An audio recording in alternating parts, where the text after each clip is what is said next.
used to be a nation of farmers, but now it's less than 2% of the population in the United States, and so a lot of us don't know what it takes to grow food.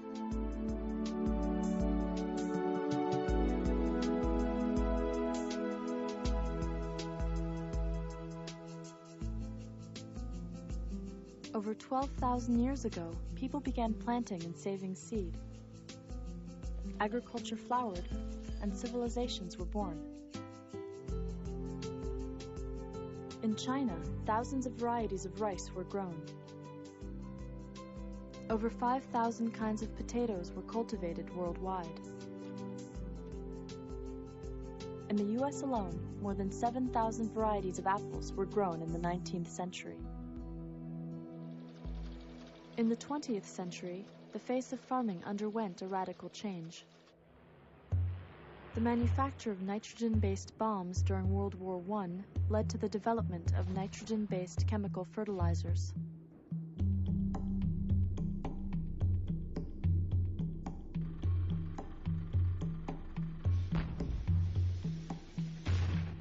Nerve gas, developed during World War II, was slightly modified to make insecticides.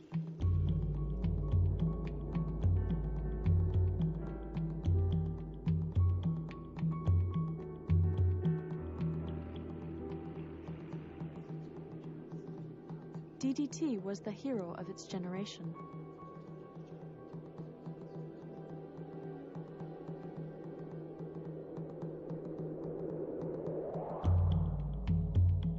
New technologies promised higher yields, increased food production, cheaper prices, and greater availability.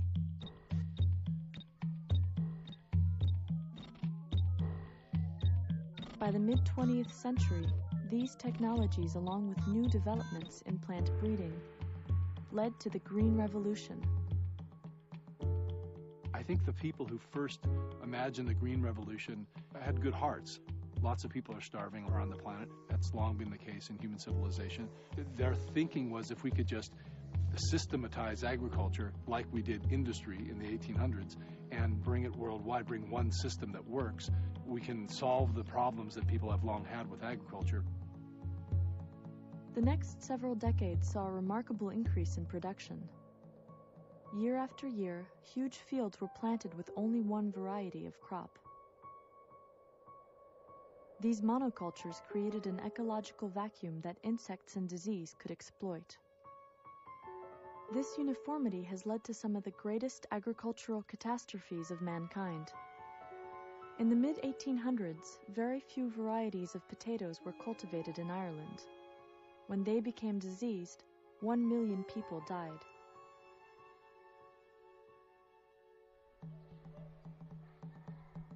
When the same potato blight attacked Peru, they suffered fewer consequences.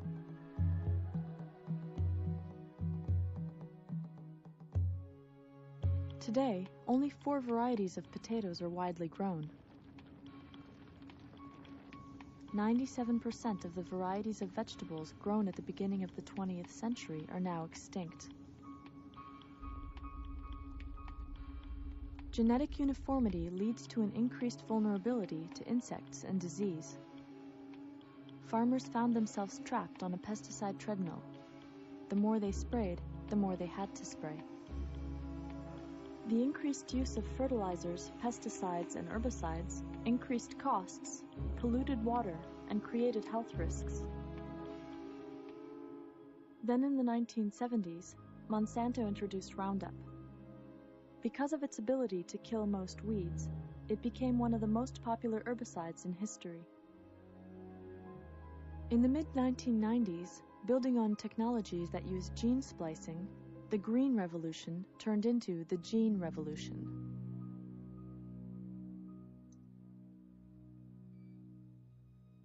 Capitalizing on the new technology, Monsanto genetically modified its seeds to be Roundup ready.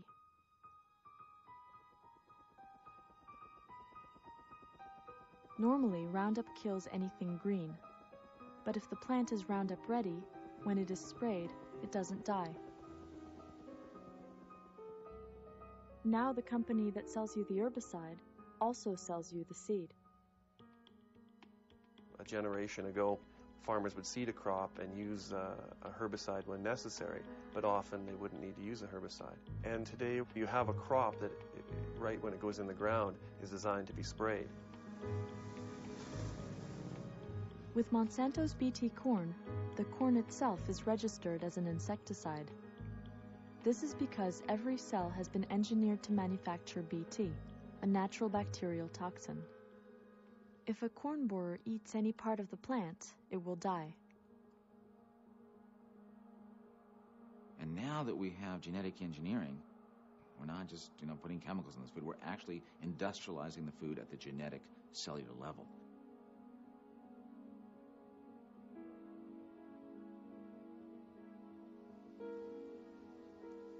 One of the most controversial aspects of the gene revolution is the patenting of seeds.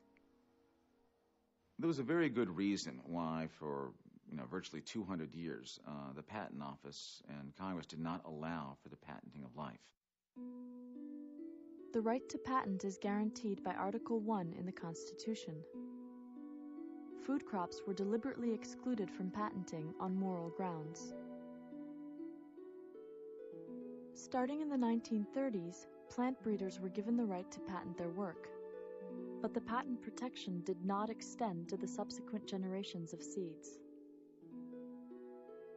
Clearly when you patent a tennis racket, let's say with a new sweet spot, you can describe that very accurately to the Patent Office. But how in the world can you describe a whole plant, much less generations down when that's changed and mutated? But in 1978, Dr. Ananda Chakrabarty took the first living organism to the Patent Office. Chakrabarty was an engineer for General Electric, and he created an oil-eating microbe and tried to get it patented.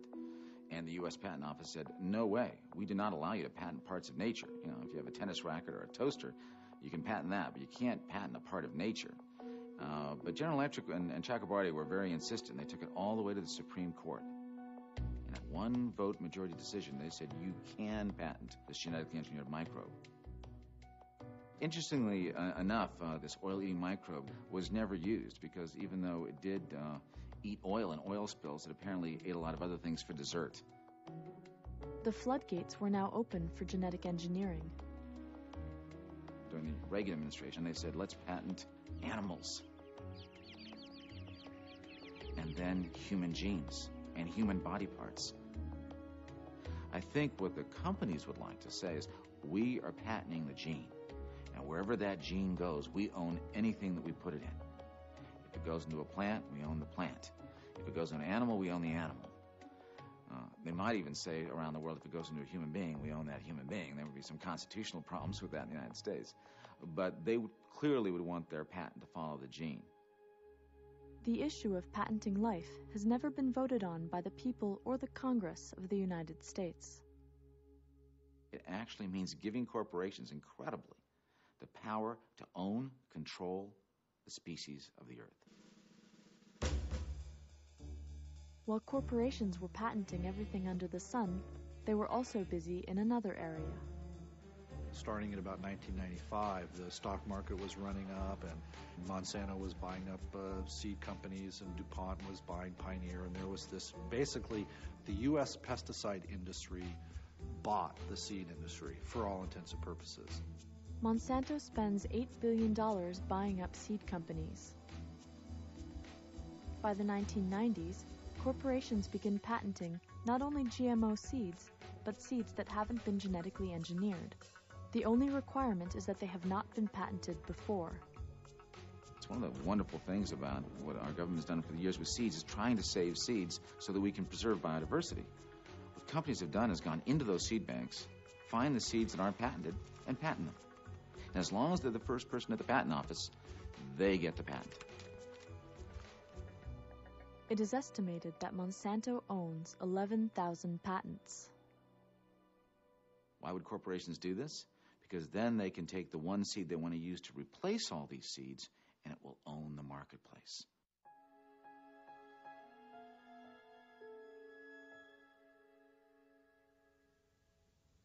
In Canada, the question of patenting landed directly in Percy Schmeizer's field.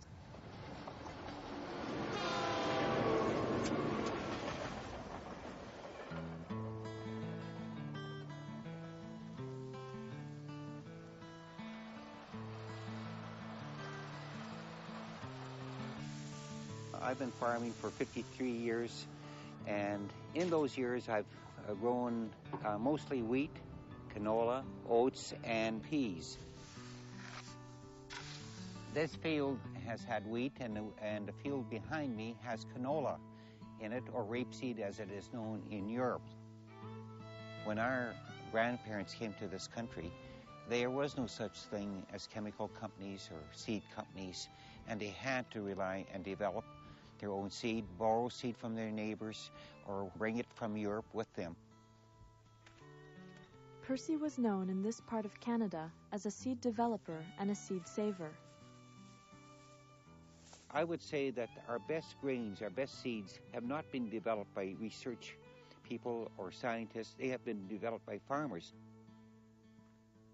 In 1997, Percy sprayed Monsanto's Roundup around the power poles and ditches as he had done for years. Some canola plants did not die. I thought initially that some of those plants didn't die because I had been spraying year after year after year with Roundup in the same area, and companies warn you shouldn't spray every year because you could develop a resistance. Monsanto found out about it, and they went on my land that I farm without my knowledge, without my permission, and took plants or seeds and said some of that was Monsanto's Roundup Ready canola. In August the 6th of 1998, they launched a lawsuit against me. Monsanto claimed that Percy had illegally obtained their genetically modified canola without a license and had infringed on their patent. Patents historically have been for things like, I've used the example of a carburetor. Well, a carburetor doesn't get up one day and start replicating itself everywhere and introducing itself into your car so that all of a sudden you have somebody else's carburetor one morning and then you get sued for patent infringement. So that's the unique nature of this type of technology, that once you've unleashed it into the environment, uncontrolled and unconfined, it will spread everywhere. Before the main trial, Monsanto withdrew then all their allegations against me that I had ever obtained a seed illegally. And they went on to say that it didn't matter how the seed got on to my land, I still infringed on their patent. Because my land is on the east side of the road, the main road, the prevailing winds here are from the west. So it would be natural for the canola that blew off of trucks to land in the field here. In fact, one farmer told me that when he drove past my land hauling a Roundup Ready canola, his tarp had broken, and he estimated he lost enough past my 2 miles of land to seed 2,000 acres. Well, I think one of the biggest issues in the case is where to draw the line between the people and the companies who produce and come up with this new technology. The line ended up being drawn way into the farmers' fields. And our contention was the line should clearly be drawn such that farmers have a right to continue to farm. They should be able to save and reuse their own seed. They should be able to buy seed, conventional seed, from their neighbors as they've had in the past, without having to worry about whether they're infringing somebody's patent now. 1999, when I went to seed my canola fields, I was advised by my lawyer not to use my own seed again because I now knew it was contaminated by Monsanto's genetic altered canola. And it was seed that was adapted to this region and grew quite well because it was resistant to various diseases. Percy destroyed over 1,000 pounds of seed that he and his wife had developed over decades. The lawsuit and my loss of my seeds was the hardest thing that could have ever happened to us. Now here Monsanto comes along, what we worked for all these years, they just want to take it away just like that from us. I could never do that. To go into their office and take anything, I would be prosecuted. And they can just come and do anything to the farmers just like they own them or so. It really is upsetting. And I feel they've taken my rights away and my privacy. And we're not the only ones. They've been doing too, as many others. Why are they prosecuting so many of these little farmers? Well, they're only maybe worth a couple of 100,000 when they're such a multinational company. Why? Is it greed, or is it they just want to control all the seeds? Percy was not the only farmer accused by Monsanto. In the summer of 2000, my family and I were discussing how rude we thought it was that Monsanto never sent us a letter or thanked us for cooperating with their investigation into our business. We were stunned when in late July of the year 2000, we received a letter from a law firm in New Orleans that was representing Monsanto Company, accusing us of infringing on their patent. Every accused grower in the United States that I have talked to had nearly identical stories. They come and test your crop. The farmers that have nothing to hide figure, well, they'll find that we didn't plant this crop that they say, and they come back over a year later and accuse you of this when the farmer can't go back and take crop samples and disprove them.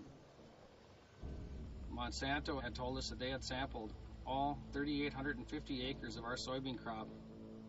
The samplers would have had to have been gathering one sample continuously every 20 seconds. After examining the testimony that we gave, realized their story didn't add up. Now they changed their story, saying they only took a handful of samples per field. Are we to assume that they were lying in their first attempt to extort money from us, or are they lying now? Estimates are that Monsanto has sent out 9,000 letters to farmers. Most farmers choose to pay to avoid lawsuits. Even so, there are 100 active lawsuits in the United States alone. When the farmers do settle with Monsanto, they have to agree to never discuss their settlement. We feel that we were profiled by Monsanto because of the size of our farm, and that they wanted to try to make an example out of us to scare other farmers into never saving their own seed, to be too scared to save their own seed.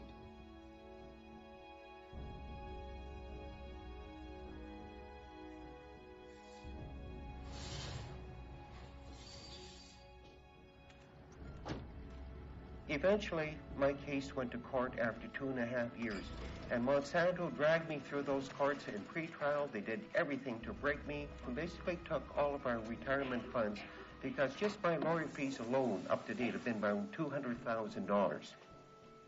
One of the sons said, "Mom and Dad, I hope it won't get you down, because they're trying to destroy you. But I hope you're strong and you just get through it all." He says, that's the only way changes will be made in our country with these big companies. Monsanto ready to wage war. Schmeisser's case opened the door for Monsanto to pursue other patent breaches. A lot of people have asked me why I didn't just settle. I probably could have settled for maybe a slap on the wrist or maybe a few $1,000s fine. But what I did was talk it over with my wife and said, look, they destroyed our seed, everything we've worked for in the last 50 years, and if I sign this, that I grew genetic altered canola without a license when we were doing our own thing, minding our own business, I couldn't live with myself, and I feel that it was taking my fundamental rights away from me. My grandparents left a system like that way back turn of the century to get away from control and a feudal type system. Are we going to want to go back to that? And we said no. We'll fight it and stand up for what we believe in.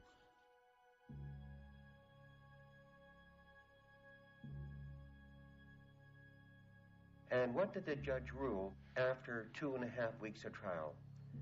He said it didn't matter how Monsanto's genetic altered canola got into my field.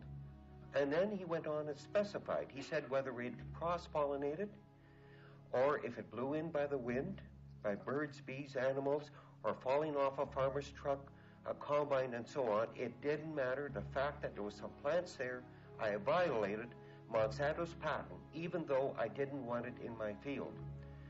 Number 2, which is the most important one, I think, he ruled any farmer that has a regular conventional plant, it doesn't matter what kind of plant, if it's a tree, if it's a seed, and it gets cross-pollinated with Monsanto's gene against your wishes and destroys your property, My plant becomes Monsanto's property.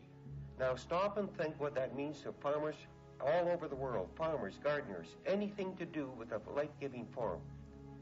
The third issue, he ruled, the fact that I never use Monsanto's patent, which means I never use Monsanto's Roundup Ready herbicide or glyphosate on my crop, he ruled that's immaterial. He said the fact was that there were some plants there. So that shows you the power of patent law over farmers' rights. If you go and look at a canola field that's 1/2 GMO, 1/2 regular canola, you will not be able to tell the difference between the two. They grow the same, they act the same. The only way you'll be able to discover it's there is if you go spray Roundup. Well, what you killed is your own, and what survived belongs to Monsanto now as a result of this case.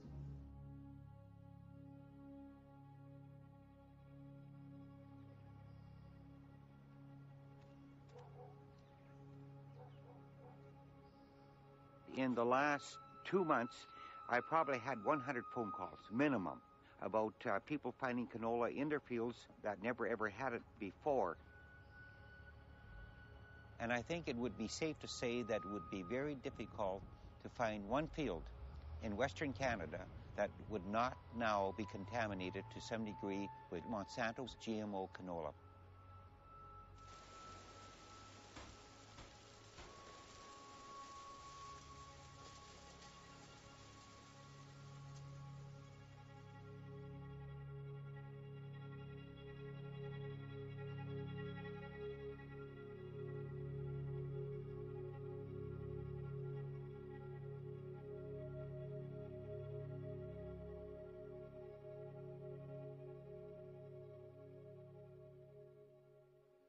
There's an old sort of ethic that emerged in agriculture communities, and I grew up with that ethic. And the basic ethic was that if I decided to bring an agricultural enterprise into my neighborhood that was potentially damaging to my neighbors, for example, if I decide to raise cattle, and those cattle are potentially very damaging to my neighbor's crops, it's my responsibility to fence the cattle in. It's not my neighbor's responsibility to fence them out to prevent damage to his crops. The way that the system is functioning now, it's my responsibility to fence that technology out from my crops. And of course, there's no way that you can build a fence high enough to prevent that. We know that now. All species have developed elaborate mechanisms over millions of years to protect their cells from invasion from foreign DNA. Genetic engineers have to overcome the integrity of the species barrier to insert a new genetic trait into a plant or animal. When scientists began genetic engineering 30 years ago, they believed that one gene expressed one trait, that transgenic DNA would be stable even when forced to cross species barriers. A new technique of molecular biology appears to have allowed us to outdo the standard events of evolution. In 1975, a conference of pioneers in genetic engineering was held to discuss the issues of safety and ethics of the newly discovered transgenic research. Some biologists argued for a moratorium on research until the safety of the technology could be established. It is not known what sort of risk this is going to create because we have no tests. The conference delegates voted against the moratorium, but did pledge to keep all recombinant DNA and genetically engineered organisms contained safely within laboratories.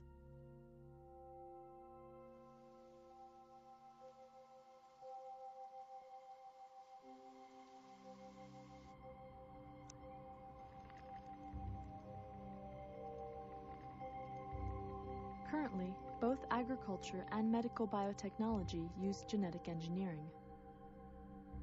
Medical biotechnology has created many life-saving products.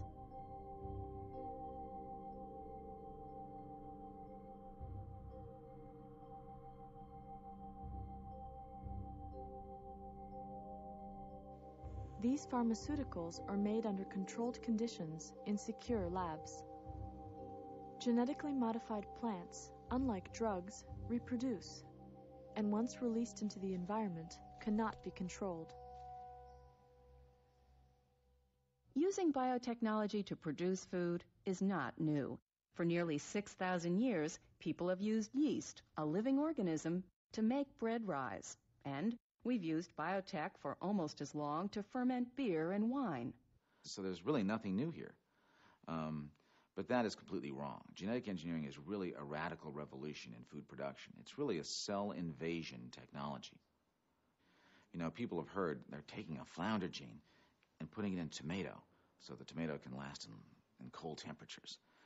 But people don't ask, how does that flounder gene get in that tomato? How does it get in there? And what really happens is, the only way you can do it is to invade the cell of the tomato and deposit the flounder gene. Well, what's good at invading cells? Bacteria and viruses. After 12 years of searching, Monsanto found a soil bacteria that is naturally immune to Roundup herbicide. Their goal was to genetically engineer DNA from these bacteria into various plants.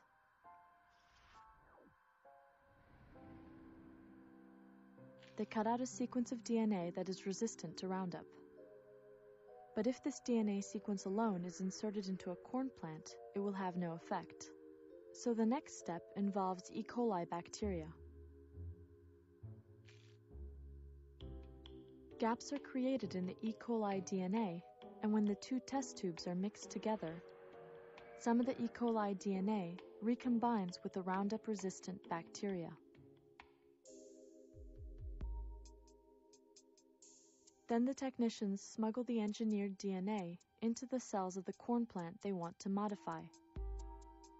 Cells will naturally reject foreign DNA, so they developed a method using soil bacteria that causes tumors in plants. They use this bacteria to ferry the engineered DNA into the plant's nucleus. There are also two other methods used to get the engineered DNA through the cell wall. One uses a stream of electricity to create tiny holes in the plant cells so they become vulnerable to infiltration by foreign DNA. Another is the gene gun, which blasts particles of gold coated with engineered DNA into the plant cells.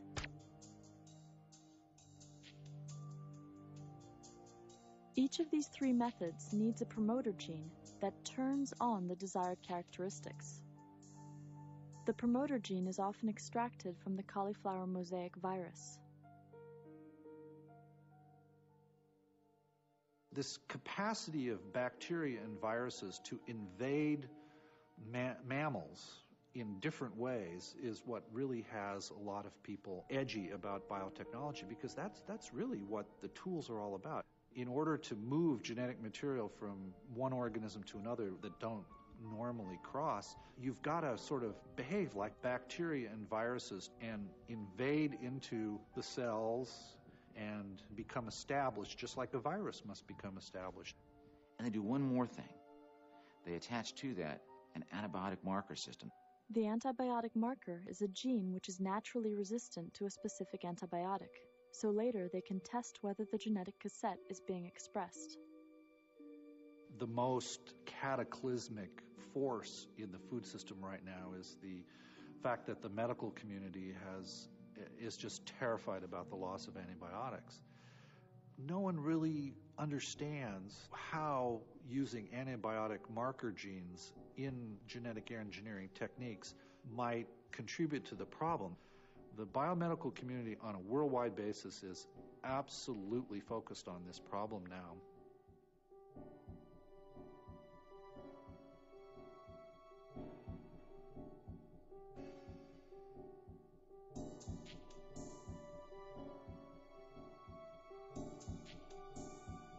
As we move on into this so-called biotech revolution and we start producing more and more transgenic manipulations, we'll start seeing pieces of DNA interacting with each other in ways that are totally unpredictable. We have now learned that genes function in complex networks, and a single gene can express or influence many traits. I think this is probably the largest biological experiment humanity has ever entered into.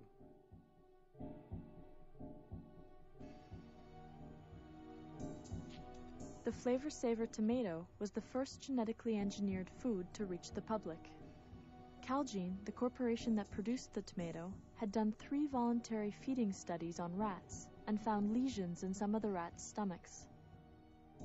Over the objections of several government scientists, the tomatoes were approved in May 1994. The Flavor Saver tomato didn't hold up in shipping, and consumers didn't like it, so it was taken off the market.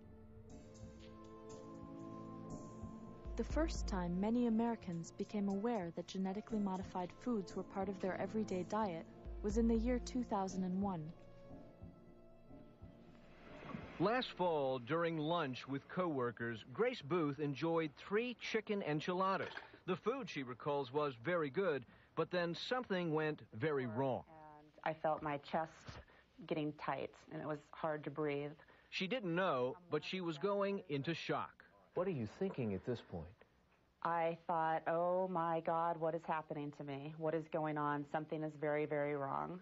I felt like I was going to die. In the emergency room in nearby Oakland, the diagnosis was severe allergic reaction. And from here, Grace Booth's story reached official Washington. At the time, the national corn market was in an uproar. Starling, a gene-modified corn not approved for human food, had been found in taco shells, and recalls were emptying the shelves of corn products. The fear was possible allergic reactions. If I want a bowl of cornflakes, I want to know that it's safe to eat a bowl of cornflakes. Do you feel that level of safety right now? Absolutely not. It is almost inevitable that there have been thousands of people that have had from a very mild to perhaps serious allergic reaction to Starling, If it had not been for public interest organizations going in and testing that corn on our own, doing the government's job for it, this scandal would never have come out, and this potential health risk to humans never would have been discovered. There are 3 government agencies which are responsible for the safety of GMOs. The Department of Agriculture is responsible for assessing the environmental impacts of GMO crops and regulates GMO field testing. But a study of over 8,000 GMO field test applications showed that the USDA did not require a single environmental assessment.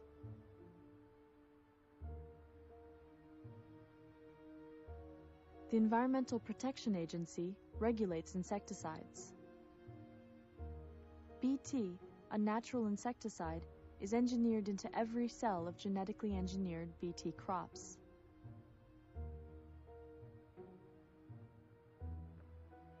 The Food and Drug Administration is responsible for food safety.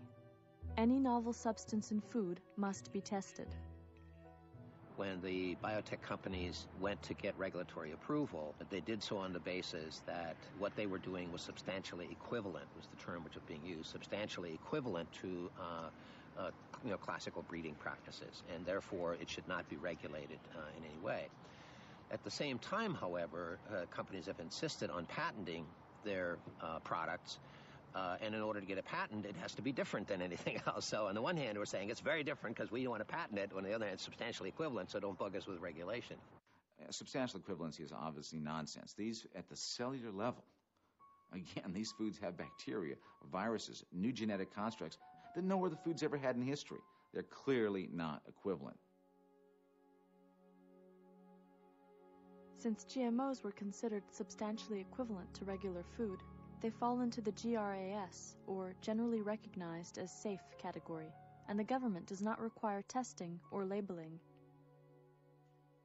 To me, one of the most incomprehensible things about U.S. policy is that we do not even require the labeling of genetically engineered foods. Many of those GMOs are in the form of corn syrup and soy lecithin.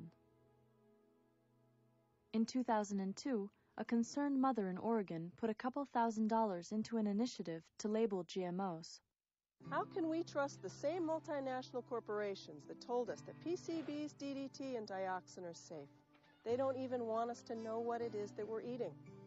The FDA ignored their own scientists' warnings about the dangers of genetically engineered foods. This is our children's future we're talking about. Let's join 25 other countries that require labeling. It doesn't cost their farmers or consumers anymore. Vote yes on 27. Let's label genetically engineered foods. The measure was defeated by the $4.6 million industry campaign that features a farmer who resembles the mother. The last thing we need is more government red tape, more bureaucracy, and higher costs. But that's exactly what Oregon farmers, consumers, and taxpayers would get if Measure 27 passes. Poll after poll has revealed that 80 to 90% of Americans want GMO food labeled. But the Genetically Engineered Food Right to Know Act that Representative Kucinich, Senator Boxer, and others have introduced every year since 1999 is still waiting to be voted on by Congress. The public in Europe has reacted with anger and concern at the idea that genetically engineered food products will be on their supermarket shelves. The latest polls showed at least 75% of the European public do not want genetically engineered food. In response to demand from their citizens, all 15 countries of the European Union adopted rules requiring the labeling of genetically engineered food. But I think there's a very good reason why the corporations have fought so hard against this labeling. It isn't just about consumer choice. Without labeling, there's no real traceability for the health effects of genetically engineered foods. If you're a mother and you're feeding your baby infant formula, and it's not labeled that it's genetically engineered with soy, for example, and your child has a toxic or allergic reaction, there's no way you're going to know that that was caused by genetic engineering because it's not on the label. If, however, it is on the label, then you can say, you know what, maybe that contributed to this response in my child. You go to your doctor records it, and there's traceability, and we can begin to get a database on the health effects. And of course, once that database is created, then we have liability to the corporations. So they're opposing labeling, not just because it creates choice and they're afraid that their products will not be bought, but also because labeling is the key way we can trace the health effects of genetically engineered foods and the key way to get the corporations liable for these health effects.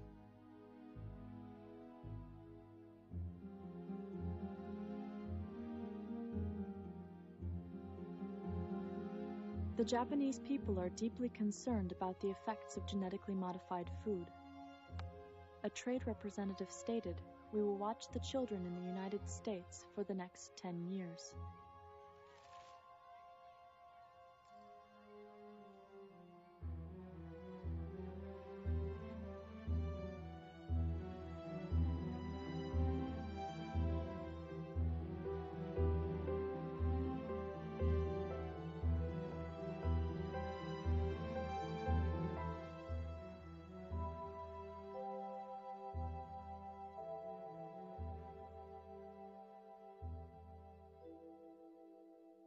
In addition to claiming these products were safe, the biotech industry claimed they would increase yield.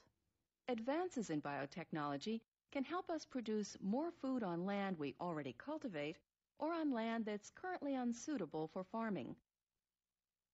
Monsanto submitted a regulatory package to both the FDA and the EPA for Roundup Ready soybeans, the first really big commercial crop. It's really very curious, how shallow actually the science was. They didn't look at routine stresses, drought, plant pathogens, other things that, soybean plants deal with in the environment. In the year 2000, a team of scientists based at the University of Arkansas documented decreases in the size of the root system. And under droughty conditions, these reductions were 25%. Now, that 25% impairment is going to translate into several bushels of lost yield in any part of the world. It's a very big impact. The other gap in the regulatory reviews was that no one bothered to explore the impact of the spraying of Roundup over the top of soybean plants on the capacity of the soybean plant to affix nitrogen. And it's one of the most important environmental benefits of soybeans. It's a legume, like peas, so you don't have to put nitrogen fertilizer in your garden when you're growing peas or soybeans. And we're only now starting to study this because farmers have observed problems in some fields with Roundup Ready soybeans. I mean, they just did terrible and couldn't explain why.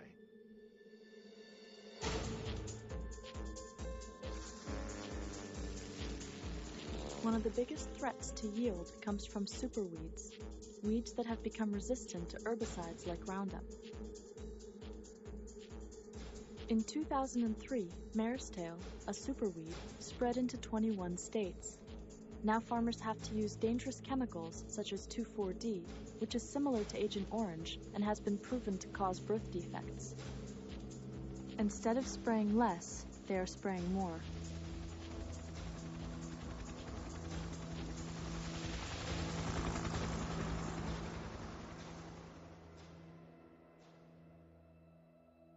But how did this controversial new technology get approved by the government in the first place?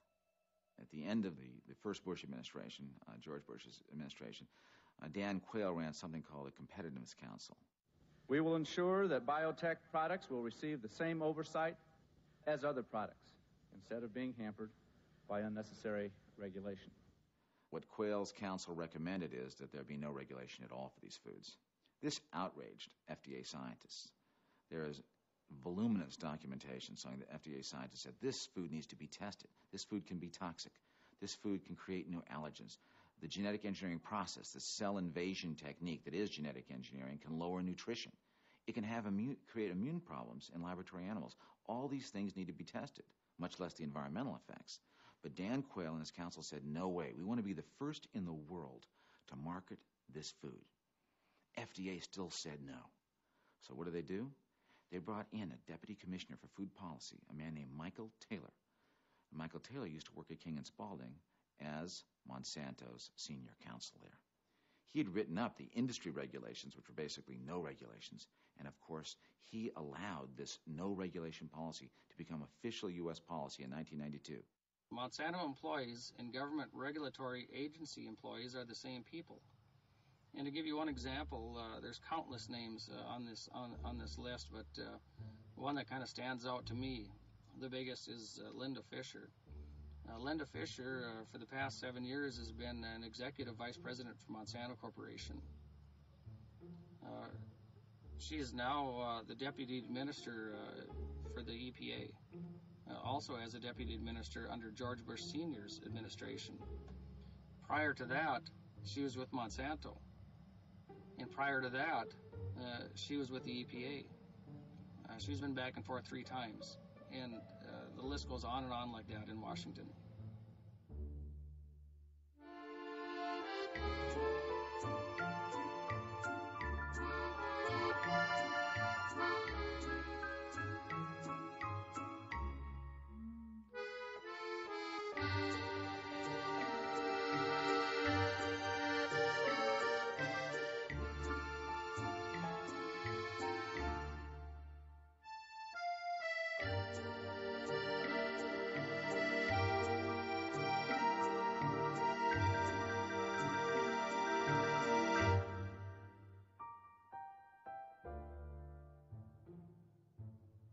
I have written a letter to our Attorney General, John Ashcroft, and I begged him for help with this monumental crisis that farmers are facing and we're facing. His response was that it is not their policy to get involved in private litigation matters. I have since learned that Mr. John Ashcroft has submitted a brief to the U.S. Supreme Court regarding a similar patent infringement case to be heard in October. He preyed upon the Supreme Court to uphold these new plant patents to protect the corporations that own the patents. Upon learning this, I also learned that Mr. Ashcroft had received the largest campaign contribution that Monsanto gave any 2000 political candidate in his failed bid for Senate re-election.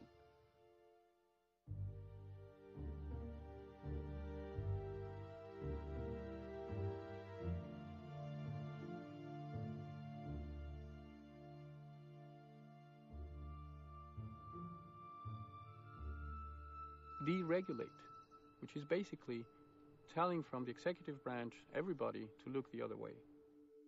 Companies now do testing themselves and report their findings to the government. The process is voluntary. If we started really asking the right questions, we would stop this technology for the next 50 or 100 years. But just the opposite has happened. In the U.S. alone, genetically modified canola, corn, cotton, and soybeans, which were non-existent in the 1980s, were grown on 3.7 million acres in 1996. That jumped to 100 million acres in 2003.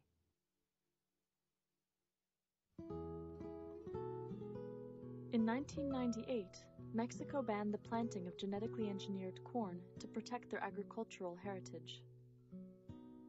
In Mexico, there are literally hundreds of varieties of corn. Some of them are adapted to very wet climates, some to very dry climates. Some of them are resistant to certain specific pests. Some of them have different tastes. Some of them are good for doing popcorn that was invented by the Aztecs. Some varieties are good to make tortillas or to feed the cattle. There's a whole bunch of kinds of corn in Mexico.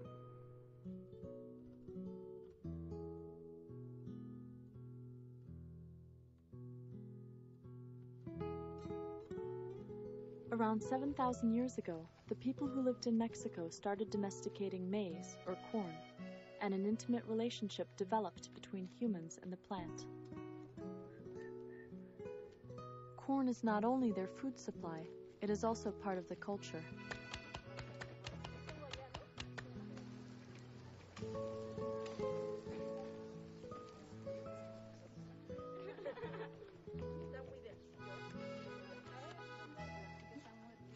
In the mountains in Jalisco, the farmers plant on purpose their cornfields near areas where the wild corn grows, the teocintle.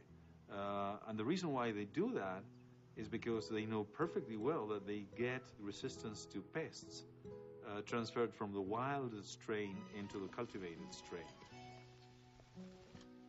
We don't know which parts of that diversity are going to be useful, and we need to preserve them all. Now, most of the diversity for crops is contained within so-called land races. These are the plants that small farmers, generally in very diverse areas of the world, maintain in very small plots with selection for the very specific conditions of the plots, which might be certain altitude, frost or drought, or very specific conditions. That is really the basis of diversity that we are continuously tapping from to maintain our commercial production of crops, to feed the world, basically.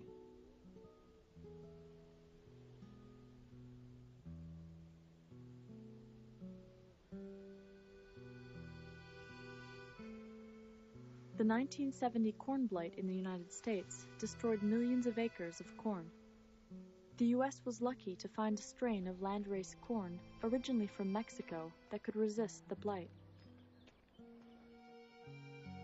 In the year 2000, Dr. Chapella discovered genetically modified corn growing in this remote area. The campesino farmers had bought kernels of unlabeled American GM corn from their local government store to eat. And as farmers have done for thousands of years, they ate some and planted some. Farmers make no difference between seed and grain for the obvious reason that grains are seeds and are viable seeds. They have a little embryo. They have the little baby inside the seed, and if you put it in the ground, it will germinate. The genetically modified seed crossed with the landrace corn, and contamination entered the gene line of this ancient grain. Ese maíz se come, se está vendiendo a toda la población y en todo México, supongo. Porque no saben en realidad qué consecuencias puede tener. Es un maíz para consumo humano. Entonces, ¿cómo va a ser malo, no? It is cheaper for Mexicans to buy imported corn from the United States than it is to grow it themselves. This is because American corn is subsidized by the taxpayers, whereas Mexican corn is not subsidized. Nevertheless, many Mexicans prefer to grow their native corn varieties. ¿Por qué usted está tan necio de estar plantando la misma semilla? ¿Cuál no comprar? Bueno, nosotros lo tomamos como un ahorro, porque también a veces, digamos, falta de económico, pues no tenemos que correr a la CONASUR para comprarlo. Sin embargo, estamos comiendo, según nosotros estamos comiendo lo mejor, porque es un maíz que es... Todo eso. Sí. Es que el trabajo que ustedes hacen aquí es un trabajo que reditúa, pero para el mundo. Sí.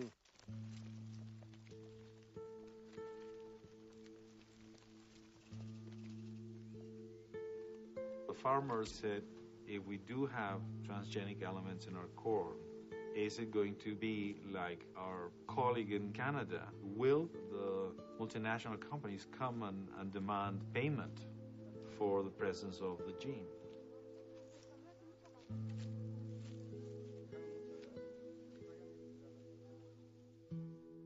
In November 2001, Dr. Chapela published a peer-reviewed paper in the science journal Nature revealing the GMO contamination.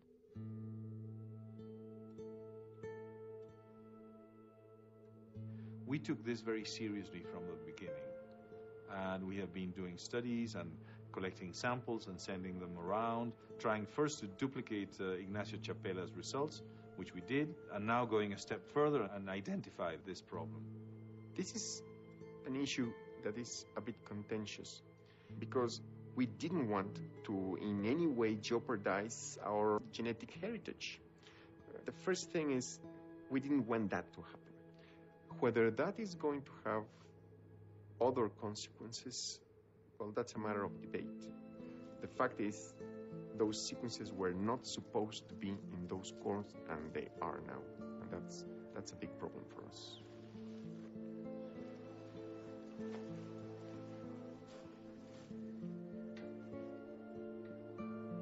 What happens when you introduce into these areas a single genotype, the one industrial crop, that preferentially passes its genes into the progeny? What happens is basically you crowd out that diversity. And this, in the long term, is a major threat to food security. Not only for those people who live there, but also for us, also for our industrial production of food. If we do not have access to those genetic resources, we're going to be facing challenges that we are not going to be able to solve. It is not just genetically modified corn that has raised patenting issues in Mexico.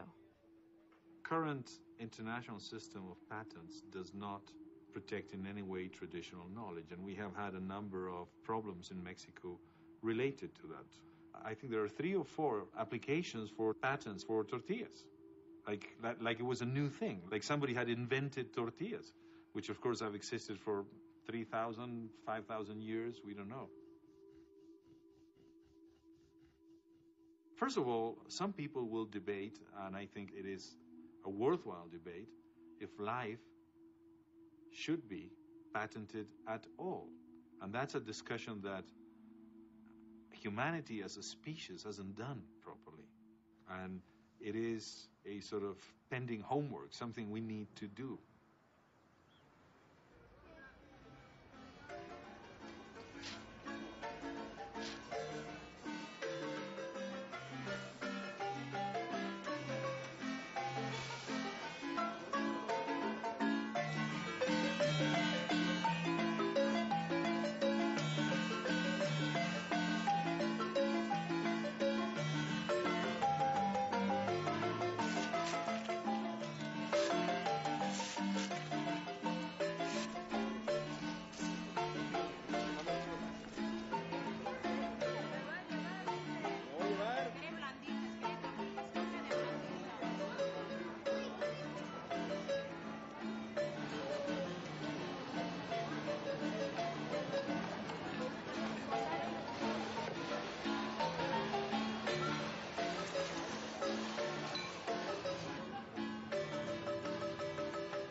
By the year 2003, the U.S. had sold millions of pounds of GMO corn to Mexico for less than the cost of growing it.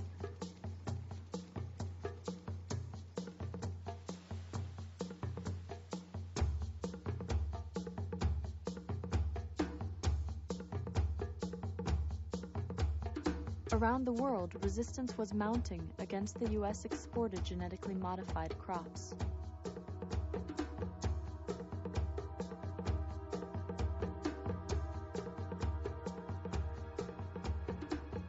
The loss of corn exports to Europe is worth around $300 million a year.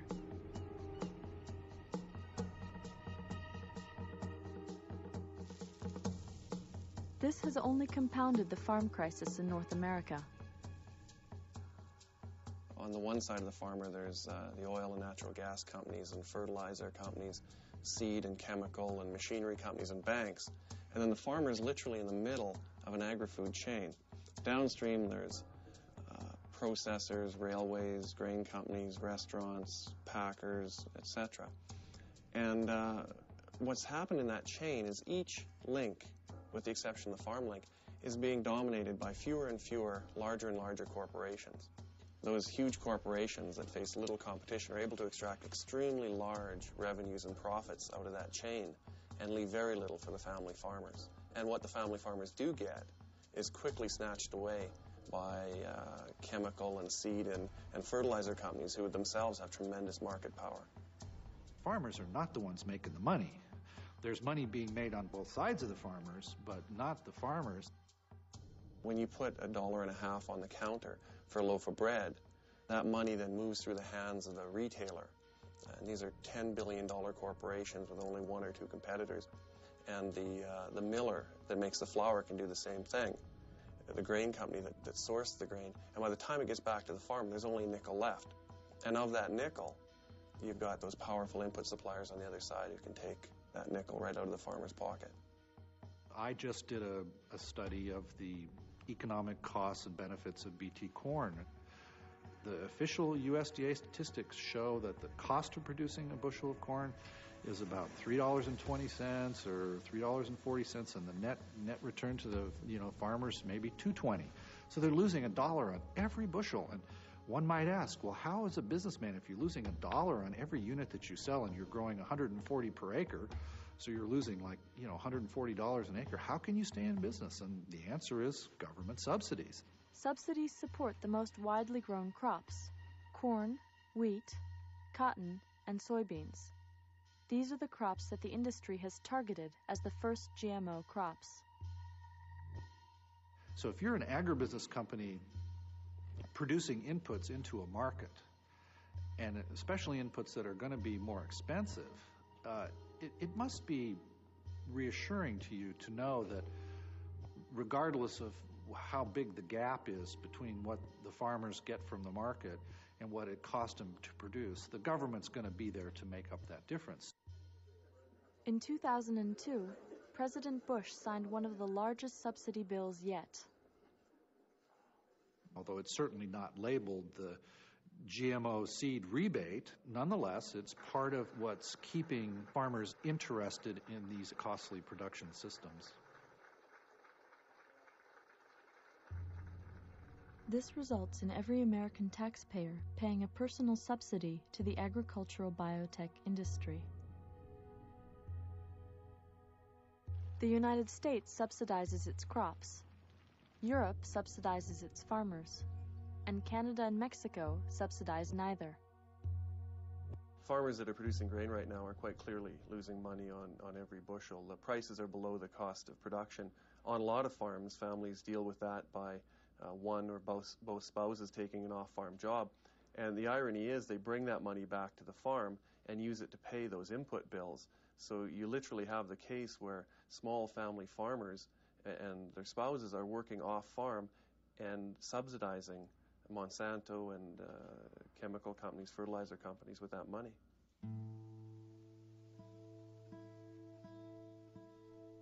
If you talk to people in agricultural circles about, well, what's the important skill of farming?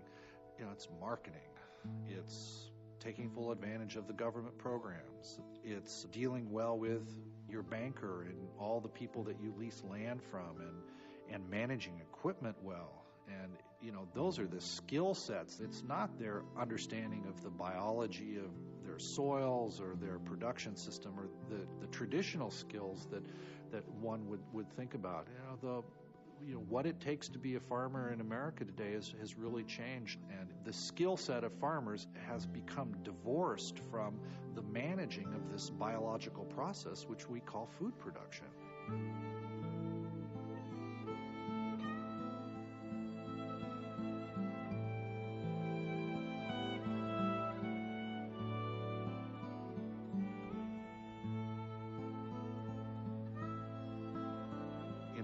America, people value community and neighborliness and friendship. But as farms get bigger and more homogeneous and more of the control of the capital and the management decisions gets moved to St. Louis or Minneapolis or Kansas City, and you've really just got sort of hired hands out there on the farm, there's an erosion of the richness of the community that shares that space. And a lot of things get sort of lost as a result of that. My family has been enduring a living hell since this began. I am sure this is what led to my father's recent heart attack. He has been physically and emotionally shattered since this began. It has been heart-wrenching to watch our reputations be destroyed in our own community over something we did not do. I believe that the patenting of crops that extend to the progeny, in other words, the seed that a crop produces, like soybeans here, which cannot be kept controlled or kept separated on our farms, is nothing short of insane.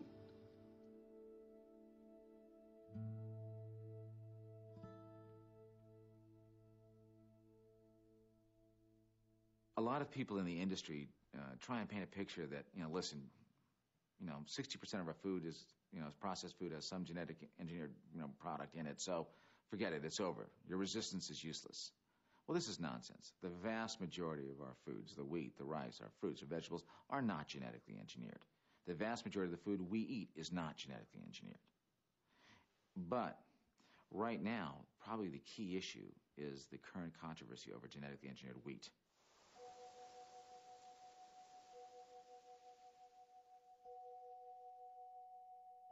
Even some of the farmers that thought they might like genetically modified canola originally are saying no to genetically modified wheat. We had the Canadian Wheat Board sitting at the table with Greenpeace and the Canadian Health Coalition, the Council of Canadians, and a whole bunch of farm organizations. And they had a news conference to release a letter to the Prime Minister that said, we don't want GM wheat. And that letter was signed by an additional 200 organizations. Genetically modified wheat is a very, very serious concern for us up in North Dakota, and we have 124 acres of GMO wheat planted in research plots throughout the state. We don't know where those research plots are, although that's proprietary information. So there's already the potential for contamination.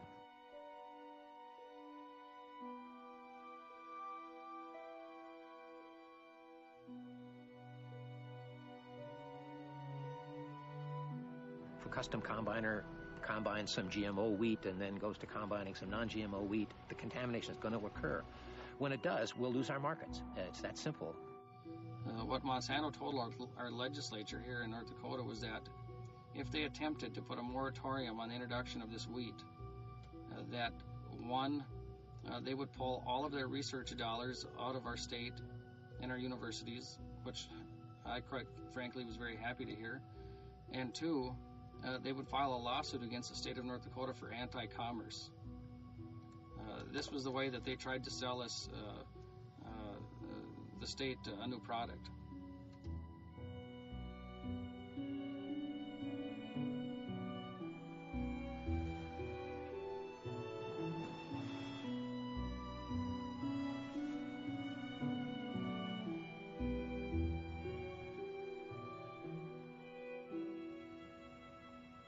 In the past, there were public institutions that supplied the farmers objective analysis of new technologies.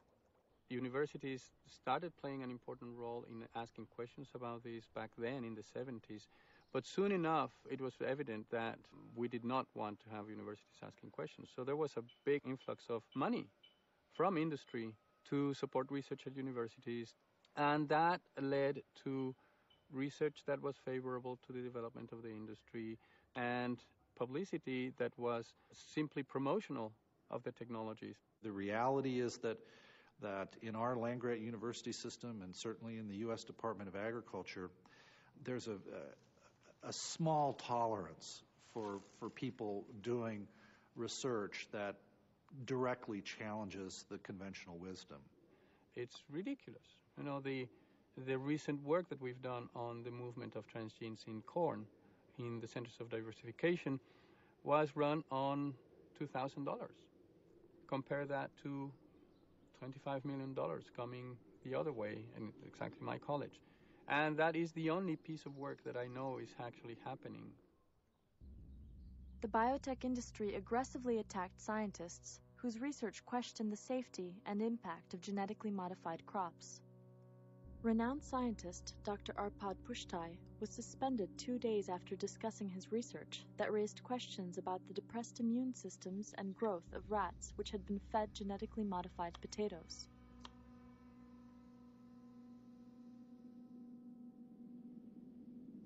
Cornell University researcher John Losey found that when caterpillars of the monarch butterfly were fed Bt corn pollen in the lab, 40% of them died unexpectedly. His research was denigrated by the biotech industry.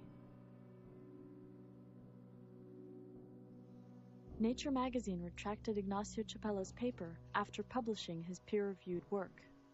Biotech enthusiasts challenged the interpretation of his findings.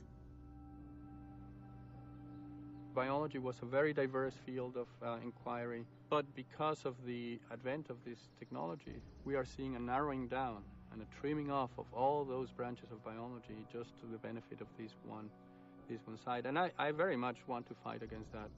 Just as we are losing genetic diversity, we are losing intellectual diversity that we are going to find very, very needed in the future.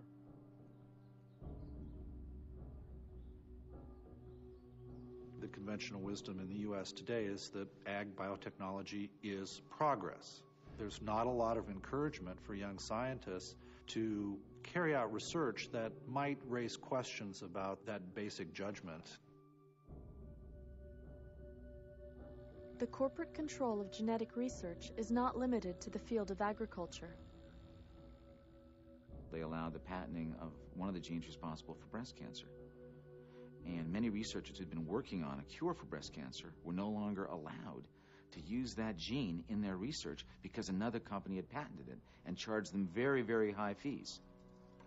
Some of the major pharmaceutical companies have gone into university laboratories and sued those laboratories and sued researchers who are using the genes that they own. This is probably the largest private takings of what should be the commons that we all own in common that you could possibly imagine. And I think one of the most disturbing economic trends of our times.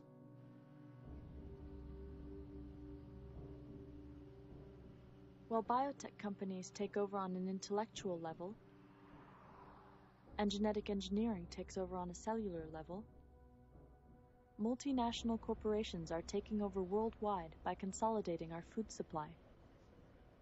The combination of Kraft and Nabisco creates a real global leader in the food industry. Scale is a real advantage in this industry. As Kraft has proven, it increases both efficiency and effectiveness. The average citizen doesn't really understand both the momentum and the extent to which consolidation is taking place in our whole food and agriculture system. Just to give you a couple of examples, 80% of our beef products now are being processed by just 4 companies. In seed companies, the vast majority of the seed that farmers plant now comes from just 4 clusters of companies. And what's even more worrisome now is in the last decade, that same kind of concentration has been taking place in the retail sector. And Heffernan now projects that in the next 10 years, all of the food in the retail level in the world will be controlled by 6 retail firms, only one of which will be American, and that's Walmart. Now, that means that increasingly, we're not going to have any choice about what's on the shelves in our supermarkets. What's going to be there is what some broker in a consolidated firm decides is going to return the largest profit.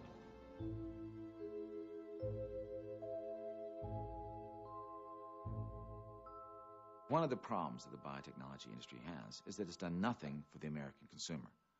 There's nothing there. There's no genetically engineered food that does anything, no more nutrition, nothing for us. So how are they going to sell this technology to the American people? Well, they've come up with this idea that maybe biotechnology should be sold as the way to feed a starving world. With world population expected to increase by 2 billion people in the next 30 years, biotechnology could provide an important way to produce enough food. One major problem with that, the reason why about 800 million people starve every day, and that is a tragic fact, has nothing to do with the amount of food available. Most of these people around the world who are starving used to be farmers. But because of the World Bank and the National Monetary Fund giving huge loans to these countries could no longer allow for subsistence farming. They had to grow expensive export crops back to the First World to pay back those loans. So they kicked all these hundreds of millions of farmers off their farms. They end up in the Bhopals and the Mexico cities and the Brasilias of the world without money. They no longer are growing their own food, and they're competing for the scarce jobs available in the new industrialization of these countries. They are no longer food independent. They're food dependent. Amartya Sen, a Pulitzer Prize-winning economist, after a decade of work, pointed out again and again that the problem of hunger is not a production problem, it's an access problem. It's getting entitlement to food, not producing food, that's the problem.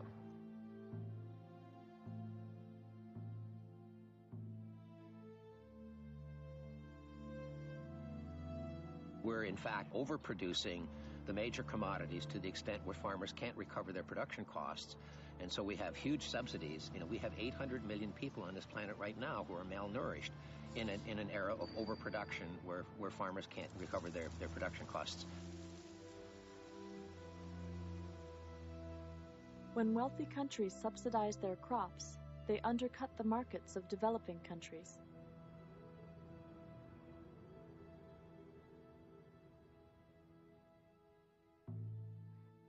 In 1994, on Christmas Eve, by the way, for the first time we said, you know what, we're going to try and have international rules on patenting.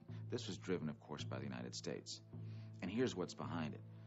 If you have gone into a third world country and you've patented a plant or a tree, the United States wants to be able to go back to that country and say, no one in this country, even though this plant originated here, can use it without paying us the patent fee.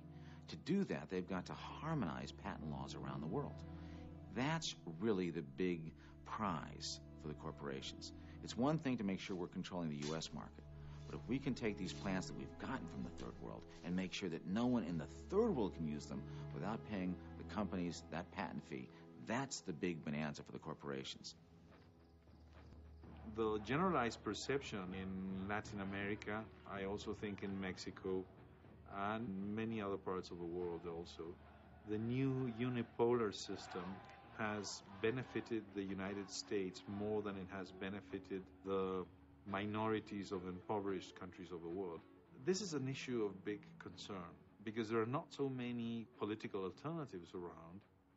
We may eventually go back to despotic types of rule that I don't think will help in any way to make countries like Latin America or Africa or Asia progress. We really need compassion for the people in the world that have less.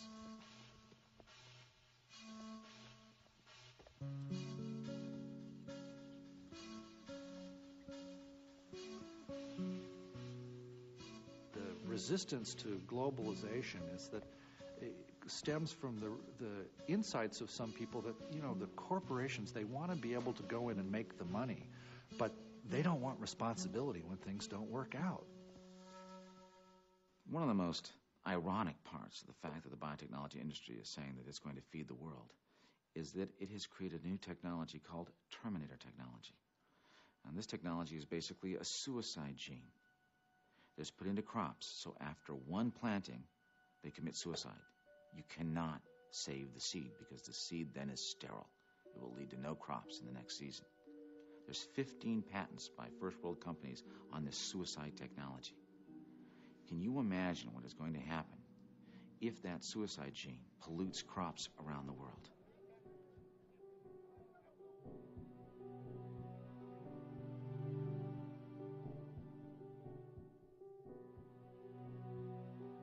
A few years earlier, a lot of people were saying, well, won't these technologies outcross into wild species? And the promoters said, no, there will be no outcrossing. And then just in a few short years, they were back saying, well, okay, there is outcrossing, but now we have a new technology that'll help deal with that. And this, of course, raises the question, well, what about outcrossing of the Terminator gene? They are also developing trader technology so that a farmer has to spray his field with a proprietary chemical in order for seeds to germinate and grow. We have the potential of ending up with green deserts. where you don't see the difference. You know, the environment will continue to be green, but it is being transformed from inside. And when that cracks, when that monoculture breaks down, it's going to be very massive.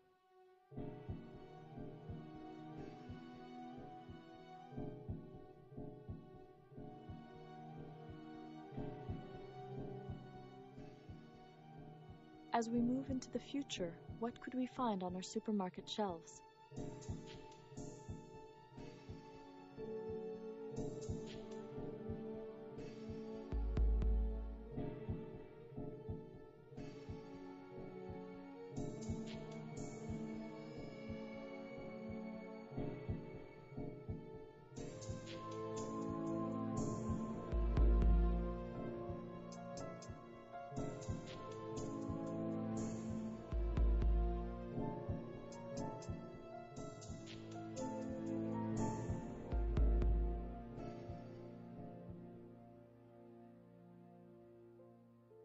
There are thousands of test sites for new GMOs in the United States.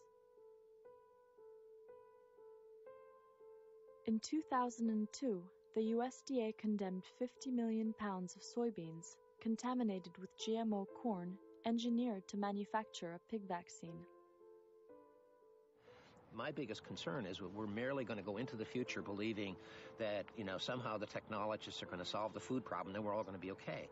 And, we're going to have a very, very rude shock. The biotechnology industry, of course, is not simply interested in genetically engineered crops. We are seeing them trying to extend their reach throughout the rest of the living community. Right now, our government is looking at approving genetically engineered fish, 15 different kinds of fish, as well as crustaceans and just about anything else that we eat out of the ocean. It is estimated that if just 60 genetically engineered salmon were released, the wild population of salmon could be extinct in 40 generations.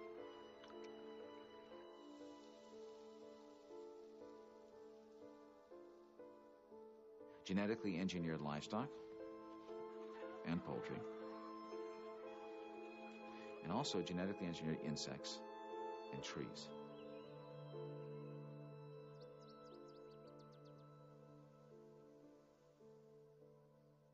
It is the industrial mindset now made the biology of our food. But something happened on the way to their future. People began to think about the consequences of our food system. And they said, you know what, we want a different food future. We want a different relationship to food, to the environment, to the farmer, to the worker, to our own bodies.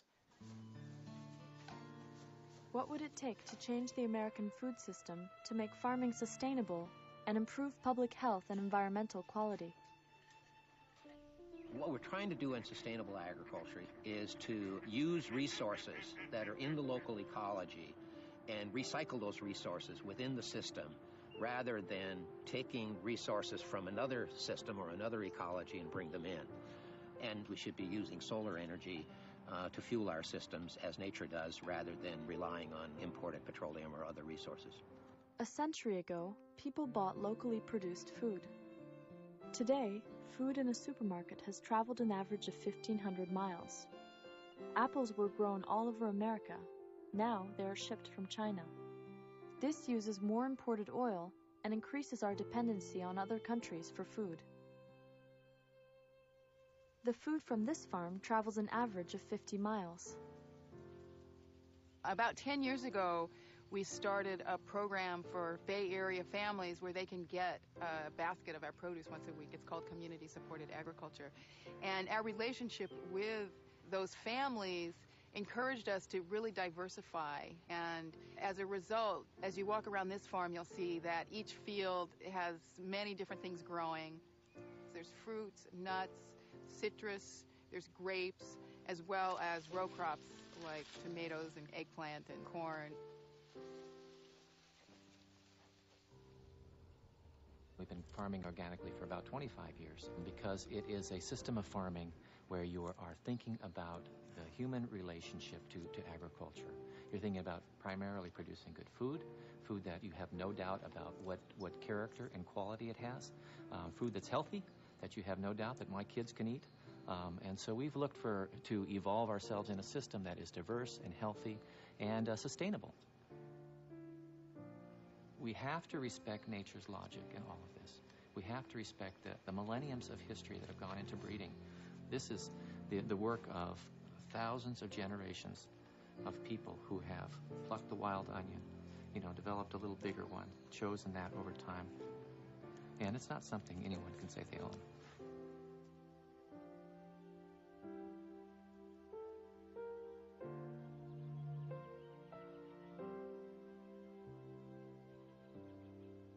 In 1990, the U.S. government attempted to describe organic standards. After years of formulating the regulation, in 1997, it was revealed that the standards would allow irradiation, sewage sludge, and genetically modified organisms. The government received one of the largest consumer protests in history. 275,000 citizens wrote to the USDA, outraged by this, and demanded that organic standards be kept pure. The consumers prevailed. The underpinnings of my conversion to organics are not so much the economic point, it's the health point. To protect my health, protect my family's health, and my neighbors. Because if I'm the steward of my own land, that also means I'm responsible for what's happening outside of my little parameters, my fence line. Our Saskatchewan Organic Directorate has taken this position that organic farming is a real alternative to the farm crisis. There has been a revolution in genetic engineering, but there has also been a counter-revolution. People are returning to buying fresh produce grown by local farmers.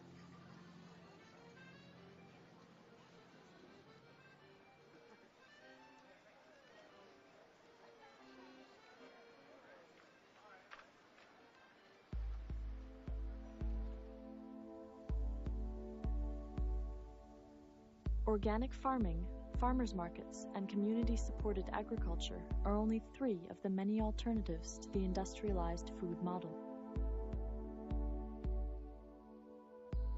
South Dakota and Nebraska, along with 8 other states, have passed constitutional amendments or state legislation that ban non-family-owned farming. When the corporation said Nebraskans don't have the authority to ban we corporate persons from owning farmland, the Nebraska Supreme Court said the Nebraskans can put whatever they want in their constitution. This is their fundamental right. It's the essence of the American democratic system. The consumer is still king. And the problem is that consumers can't act unless they have adequate information. So one of the things that we can all do is to get as much information as we can, to get that information into the hands of the public, into the hands of consumers, so that consumers can continue to exercise their choice. Because the food system is fluid, it can change quickly based on the opinions of the public. But if genetically modified food is not labeled, how are consumers able to exercise their rights? The choices we make at the supermarket determine the future of food. Food is one of the most intimate things we do. And if we don't have any choices about that, I think that's a very troubling scenario.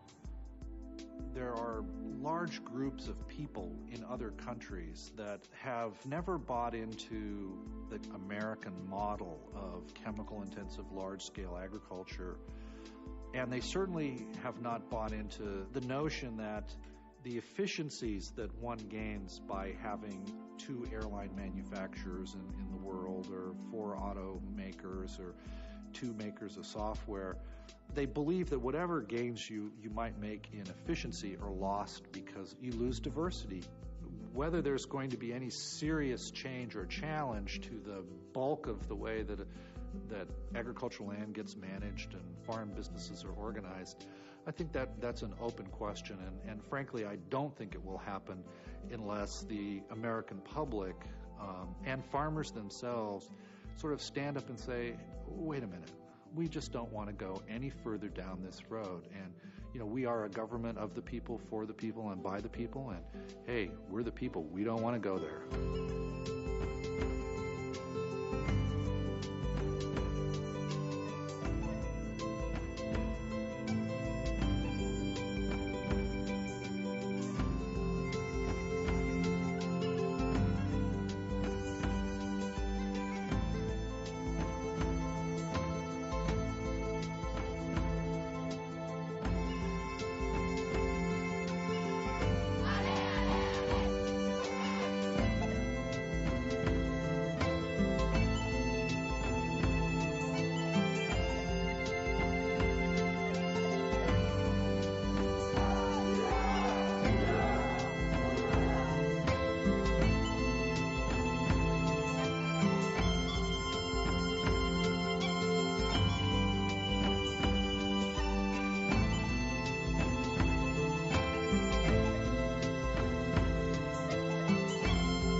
It's up to you.